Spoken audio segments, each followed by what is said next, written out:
Capítulo 3, parte 3 y 4. Siempre tomo las decisiones políticas basado en el sentimiento popular.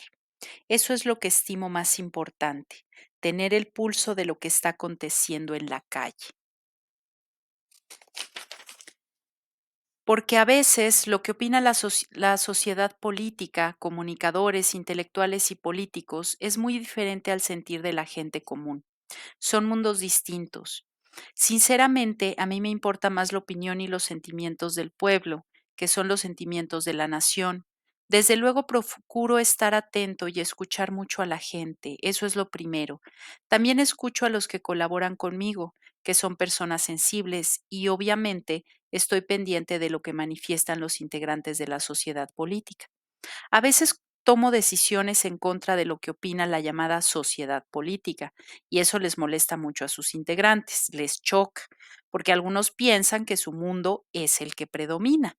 Varias veces me ha tocado que por sostener una postura o un criterio soy fuertemente cuestionado. Por ejemplo, cuando fui candidato a jefe de gobierno del Distrito Federal, recogí el sentir de la gente en contra del horario de verano, que sin duda fue impuesto por los financieros para poner en correspondencia los horarios de la Bolsa de Nueva York con la Bolsa Mexicana de Valores, BMV.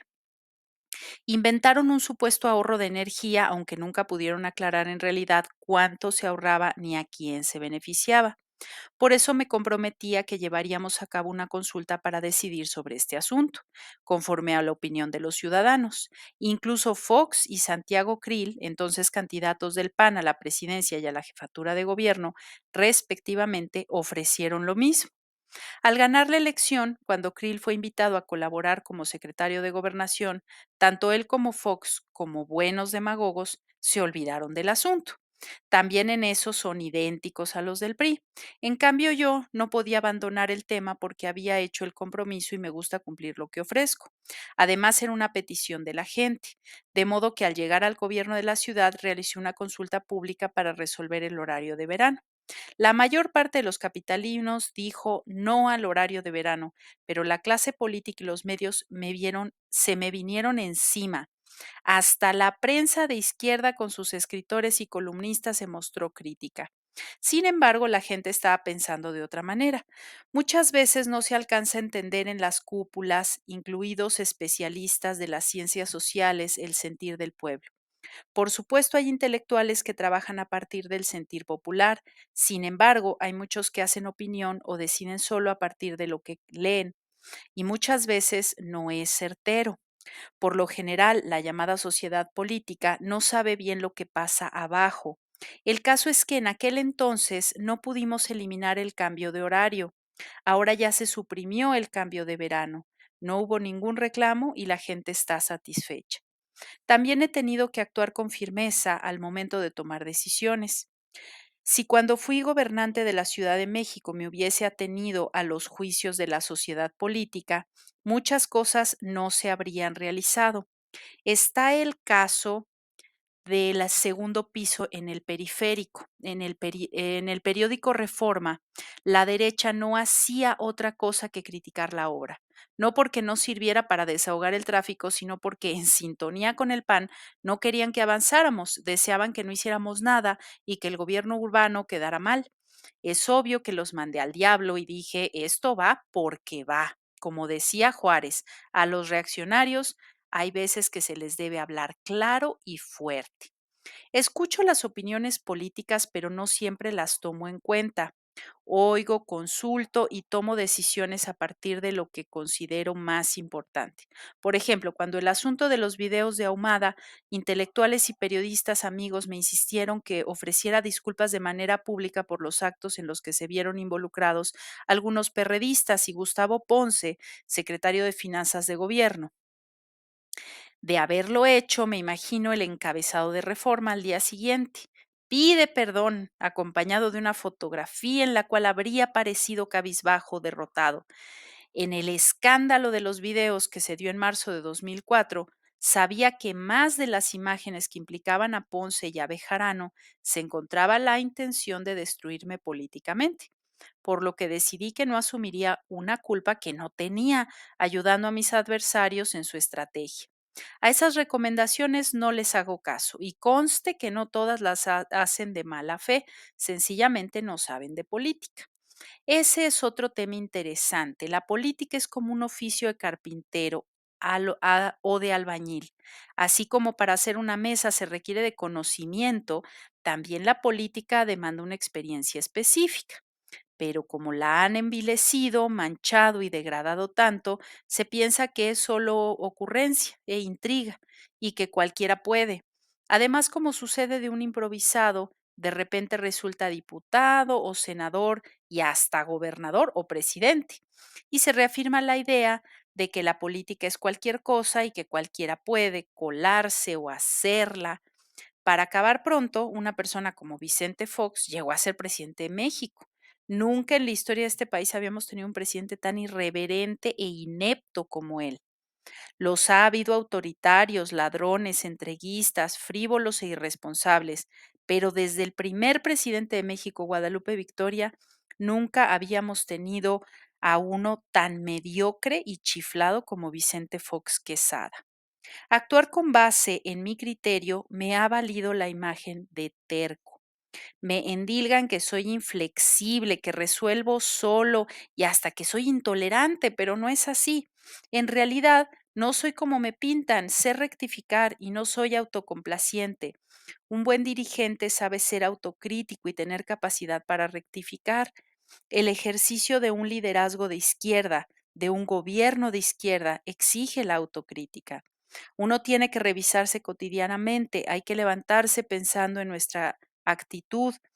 Todos los días hay que revisar lo que hemos hecho, errores, procedimientos y modos.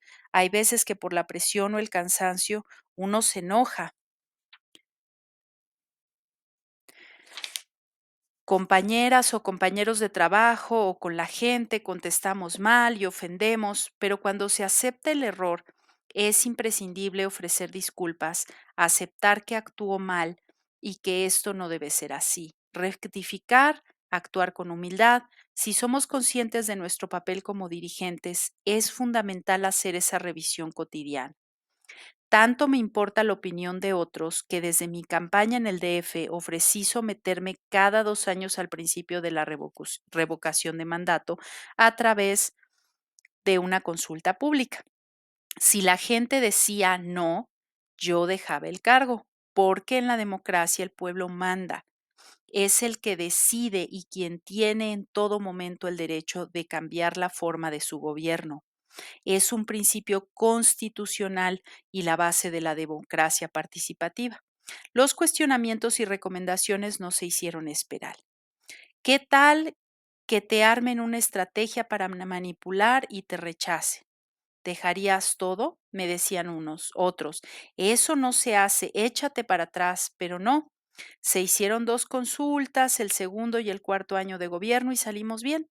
Ahora ya es un método constitucional y en el primer trienio, como presidente, me sometí a esa consulta que, aunque no fue vinculatoria, pues no se logró el 40% de la participación ciudadana, gracias a que nuestros adversarios llamaron a no votar.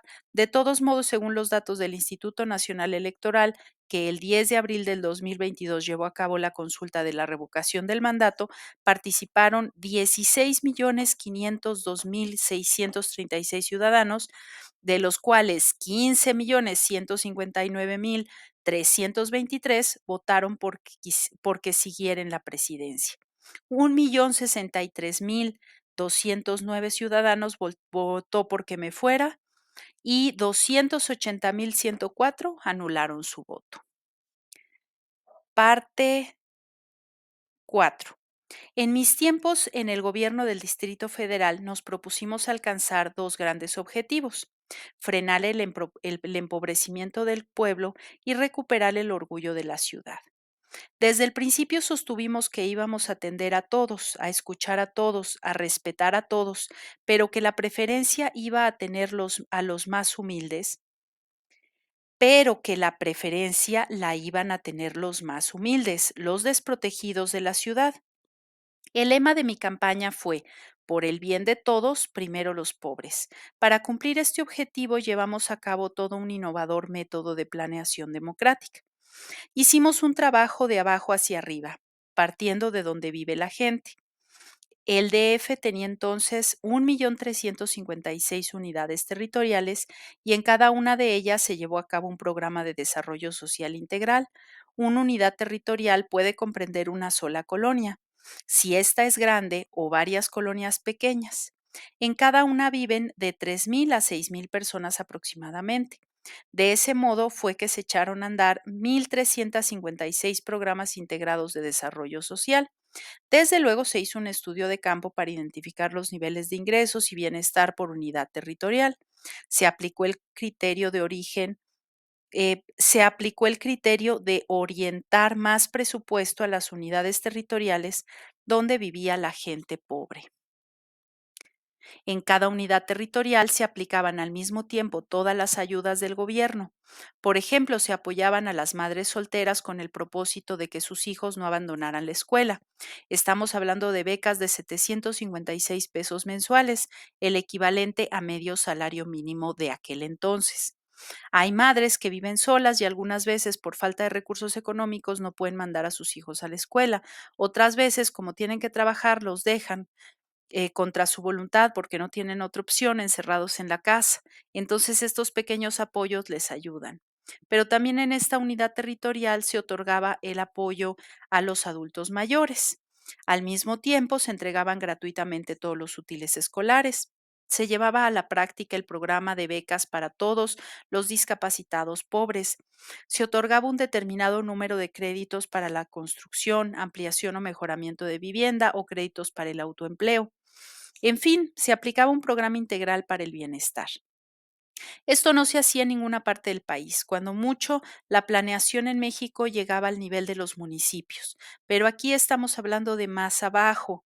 Estos programas se realizaban con la participación de la gente. En cada unidad territorial se celebraban asambleas de vecinos. El gobierno recogía las propuestas, daban a conocer las acciones, el presupuesto y las dependencias responsables. De modo que la gente daba seguimiento a todas las acciones y estaba pendiente del cumplimiento de las metas. Además, informaba.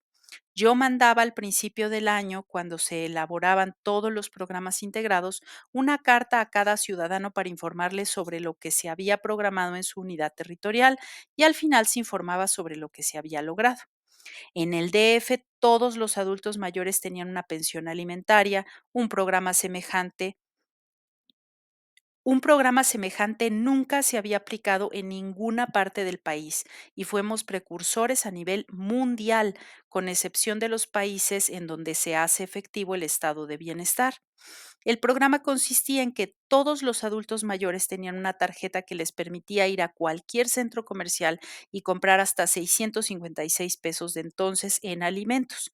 Podía darse el caso de que se tratara de un matrimonio de adultos mayores y así juntaban 1.512 pesos mensuales. Este programa está fundado en el humanismo, porque el adulto mayor muchas veces vive en la pobreza, se queda solo en el abandono, pese a que la familia mexicana es muy solidaria y fraterna. Sin embargo, en muchos casos se les relega. Actualmente, por el desarrollo de la medicina, se puede vivir más, pero no se trata solo de vivir más, se trata de vivir mejor, sobre todo en el último tramo de la vida. Hace 20 años el promedio de vida de un mexicano era de 70 años, ahora es de 75, pero lo importante es que esos 5 años que se vive más en promedio, se viva lo mejor posible. La tarjeta no solo implicaba lo económico, es una reivindicación, porque con ella el adulto mayor se sentía tomado en cuenta. Tengo muchas anécdotas en ese sentido. Por ejemplo, de ancianos que contaban con el apoyo de sus hijos y aún así la tarjeta les daba autonomía, satisfacción y aprecio. Además, es un derecho universal. ¿Qué significa esto? Que es para todos, independientemente de la situación económica, porque en realidad es una pequeña retribución, es devolverles un poquito de lo mucho que nos han dejado. Cumpliendo los 70 años en el DF, se tenía el derecho de la pensión alimentaria. Ahora, en todo el país la pensión se entrega a partir de los 65 años y como veremos más adelante, ya es mayor el monto y se ha convertido en un derecho constitucional. No solo concebimos el programa y lo echamos a andar, sino que enviamos una iniciativa a la Asamblea Legislativa para elevarlo al rango de ley. De modo que estuviese quien estuviese en el gobierno, los recursos estaban garantizados. Su forma de operación era novedosa porque no se aplicaba por medio de una secretaría o un fideicomiso o un aparato administrativo propio. Cuando se tiene una manera burocrática de hacer las cosas, sucede que si se va a apoyar a mujeres, niños, discapacitados o como en este caso al adulto mayor, lo primero que se hace es crear una oficina, una estructura administrativa.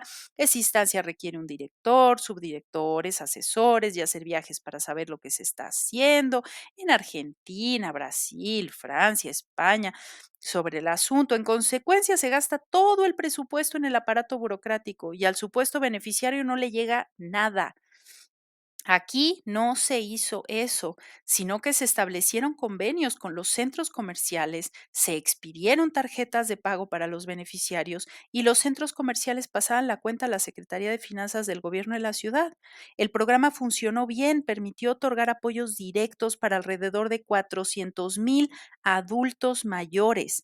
Asimismo, se otorgaban 17,804 becas de 757,50 pesos mensuales en efectivo para madres solteras y 70,688 apoyos por el mismo monto para personas con alguna discapacidad.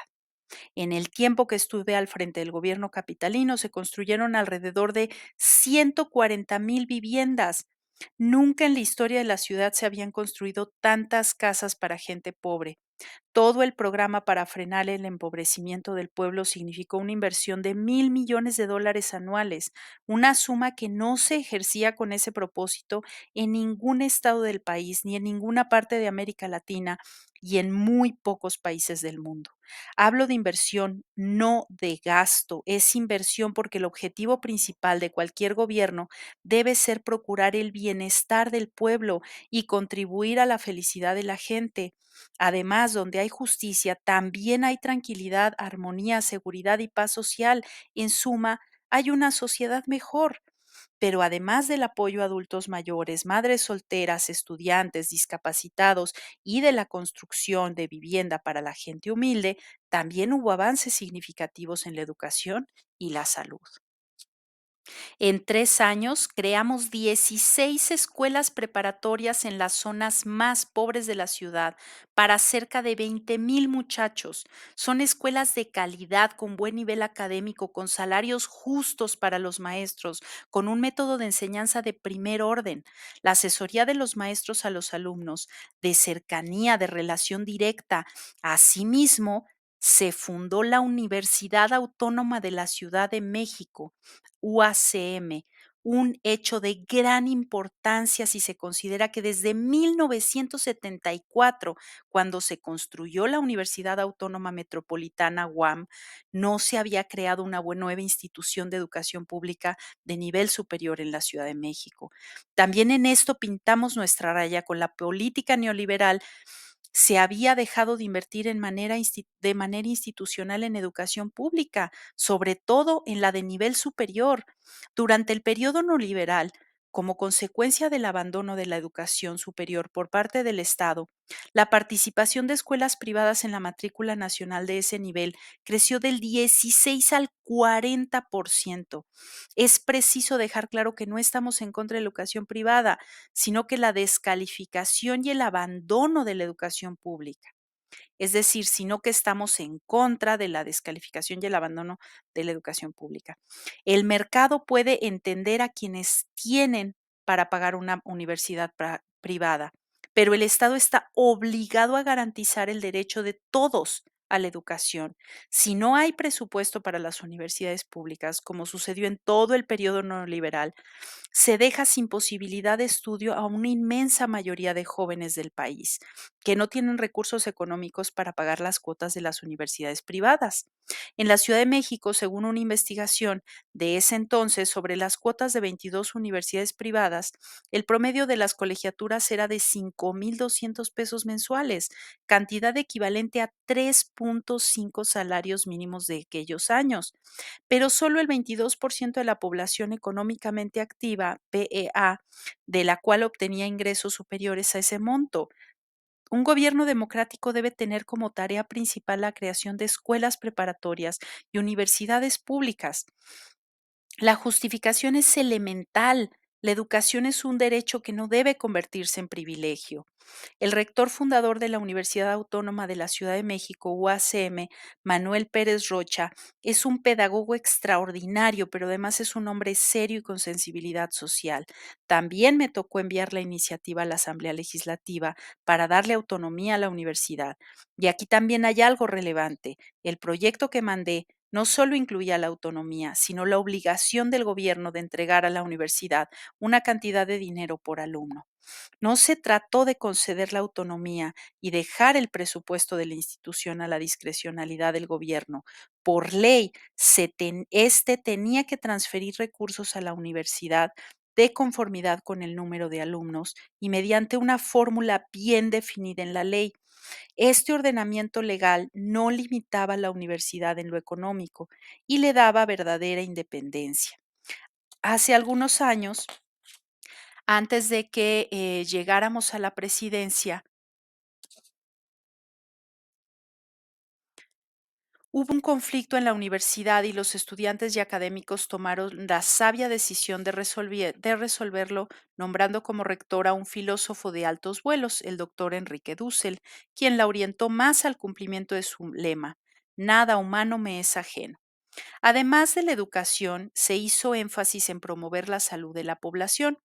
Así, en la Ciudad de México se estableció que la atención médica y los medicamentos se entregaban de manera gratuita a toda la población, algo que no ocurría en otras partes. Estaba muy publicitado el seguro popular, una cosa que se inventó en el gobierno de Fox, que en realidad era pura demagogia, porque en los centros de salud y hospitales de gobierno federal no había médicos ni medicinas, solo se entregaban recetas y desde entonces yo decía que ni era seguro ni era popular.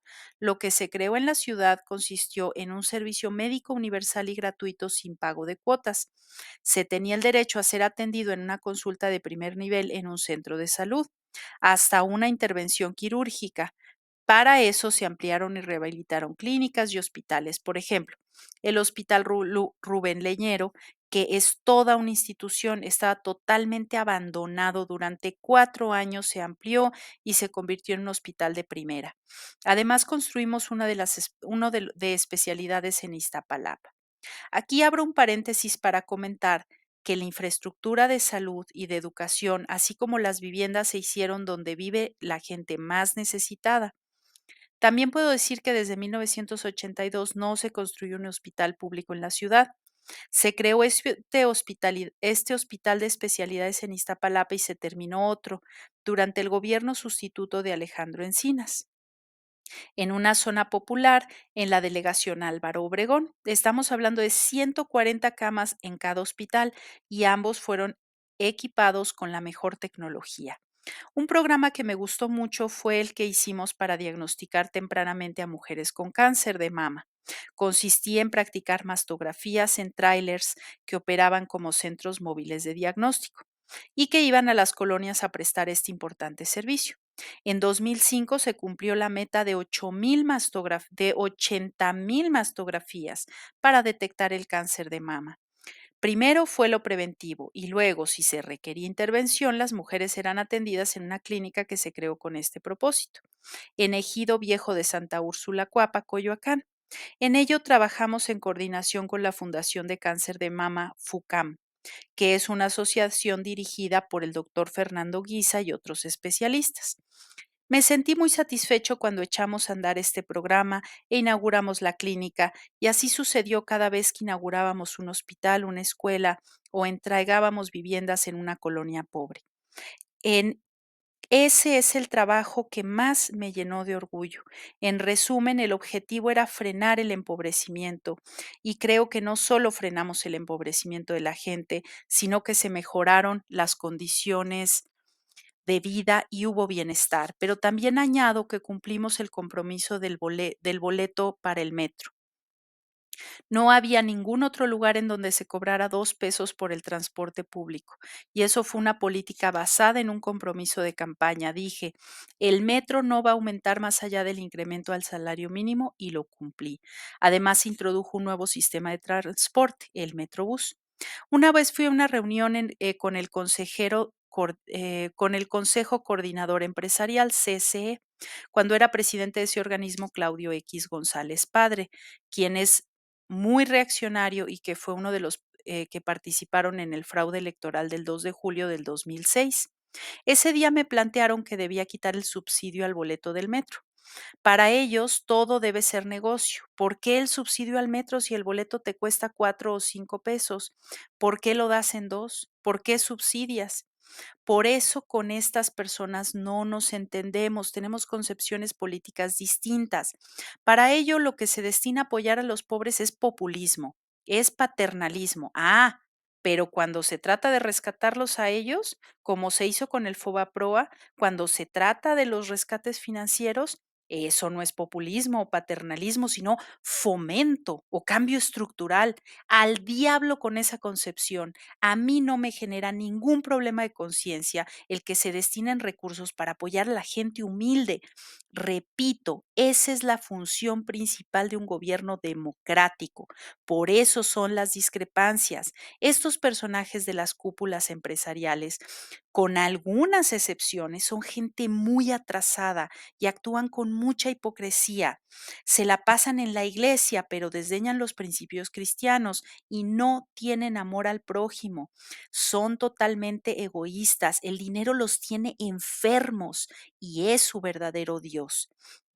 De manera sincera, creo que lo más trascendente del gobierno que me tocó dirigir y sin duda lo que más me llena de orgullo es haber llevado a la práctica una política de apoyo preferente a los más necesitados. Y no es discurso o retórica. Durante ese gobierno se destinaron 64,000 millones de pesos a programas de desarrollo social.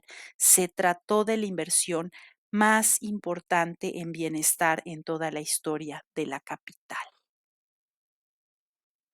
Gracias por escucharnos. Hasta aquí el capítulo o fragmento del día de hoy. Mañana subiremos otro tanto. Dale clic a suscribirte y a la campanita para recibir las notificaciones. Gracias.